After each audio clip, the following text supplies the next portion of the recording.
Welcome back to mckilliplife. My name is Amber and tonight I'm in the living room. So I have a update on the Tunisian sampler blanket, and I've finished square 10, but I have concerns and I'm wondering if it's even going to be usable. So let me show you what I'm talking about. So the tutorial said this stitch has a curling tendency. I would say that is very true. That is extremely curled. And the instructor called this a infinity stitch because it would make figure eights, and you can see them a little bit here. But what I've had to do is, this is the stitch and I've had to put a row of purl, and this is the stitch and a row of purl, and so forth and so on, just to get the thing to lay at all. It's only laying because of these stitches I put in there. If I hadn't put them in there, I couldn't even be doing this with my hand. So as you can see, yes, it's curled, no big deal, I can uncurl it, but that is quite stretched out and diagonal too. And I'm really wondering if this will even become a square. So in this video, I'm simply going to try to rescue this square in order to use it, because I do think the pattern's very interesting, even though it's technically not the pattern the whole way because I did the purl stitch, but like I said, there's no way to work with this without it.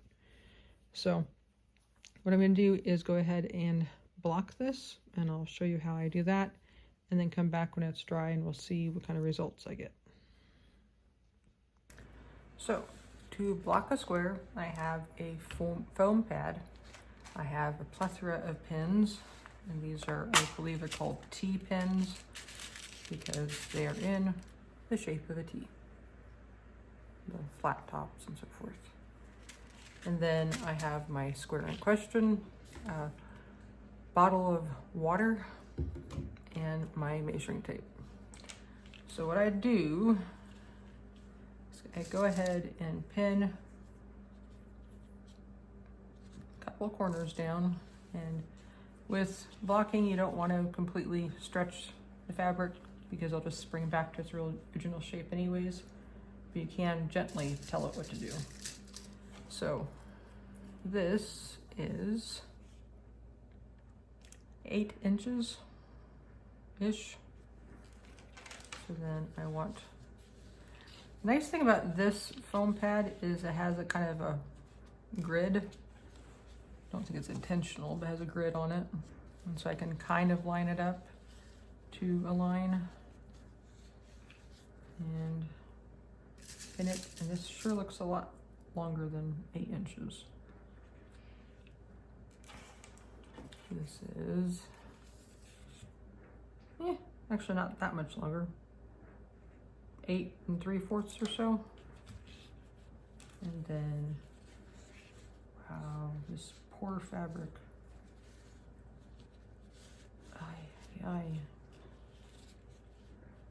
Usually I do the 4 corners and then go back and work around the edges, but I don't know if I can do that with this one.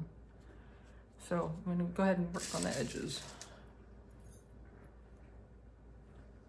And I'll just have to repin things, because if you do it this way, then you end up not with a square thing. But the way this fabric's acting, I don't think I can get a square thing to start out with. So let's see what I can do. It's interesting. It almost looks like vertical ribbing. I can't tell, I'm tired tonight. I want to pause and try this and see if this is even going to work, so I know if I have to redo the square in a different stitch. I don't want to get done and find out I need to redo it. I'd rather know I need to redo something else now than later. Poor piece of fabric. It's a whole lot better, but it's still not wonderful. So that's 10 inches be a lot longer than 10 inches, basically 12 inches. So let's see if we can actually relax this a little bit.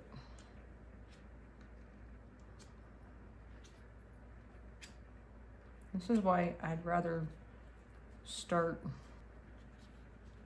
on corners. Make sure they're in the right place first. So that's still 11 and a half.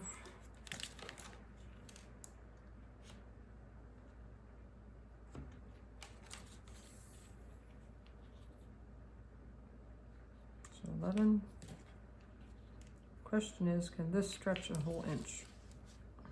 I don't think so, not with the knee.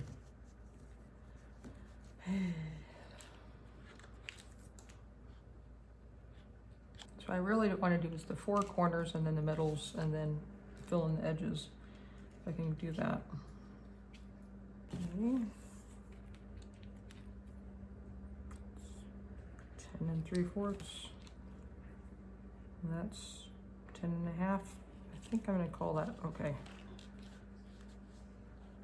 So now it's just a matter of going around and making sure things are neatly pinned, because you don't want to have this big waviness, because that's what you're going to be setting into the fabric.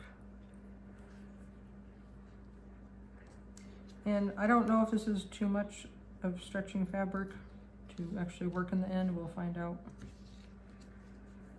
So those edges are looking good. So now I'll come up here, and this is definitely not on the same line as the rest of it, so I'm gonna pull it out. So here-ish. What I also did before too is put something down to help me visually see where everything should be going to. And I can even push this up against the object, the straight edge.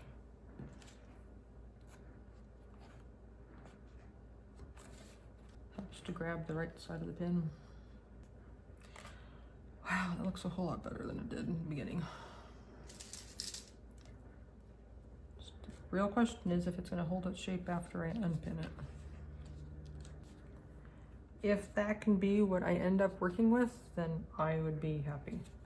As long as it's not a diagonal scroll like it was.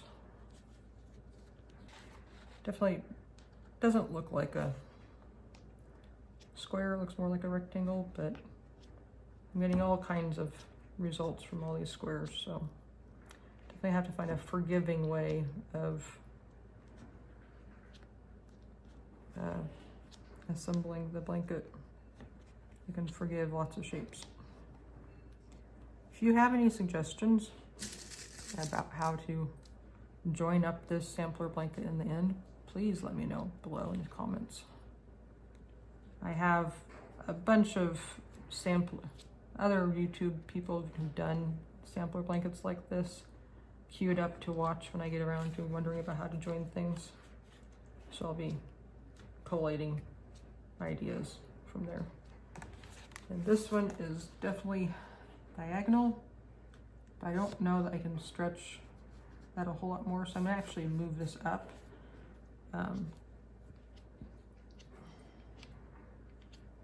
So this is just a process of working out the shape you need.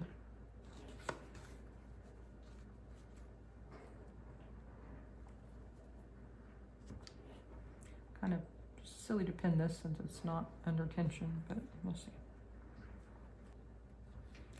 I wonder if I can, don't know if I can get those lines straight. Yeah, it's better.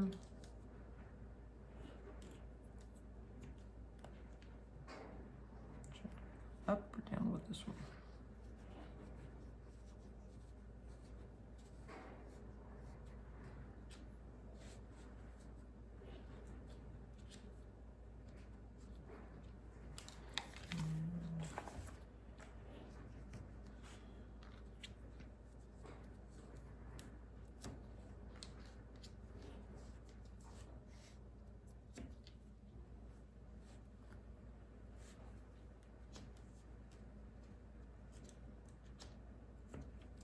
And this was the last edge. I haven't done the straight edge technique on.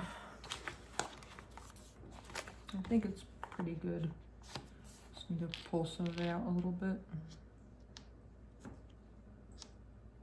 I couldn't wait. I needed to know if this square was going to work out. I would call this intensive pinning, but my experience with blocking is very limited at this point. Okay, and it looks like it's leaning in over here. Maybe some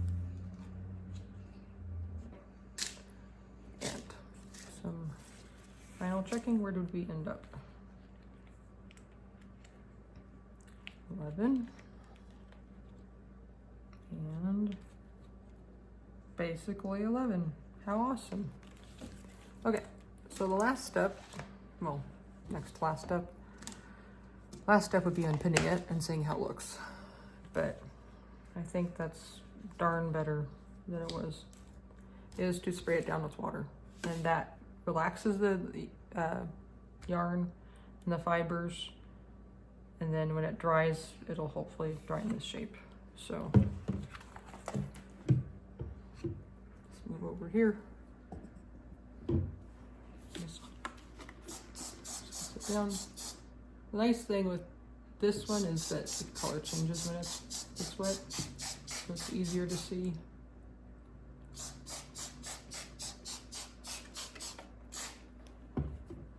Okay, I think that's pretty consistently wet.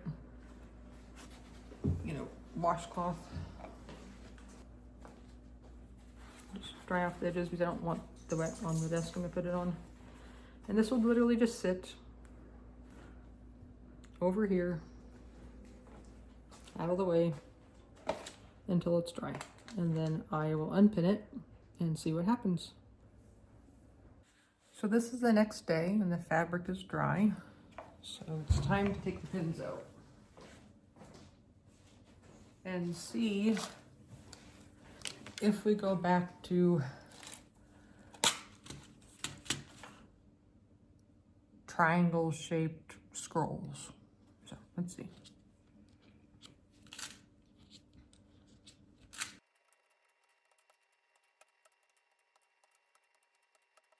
So moment of truth. It's still curly, but it is more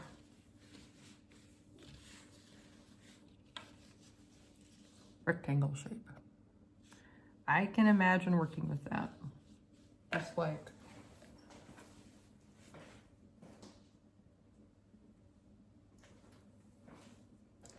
this one's curly. It's a knit, but when you roll it out and you tack down all the edges, it's square rectangle shape. So this is similar.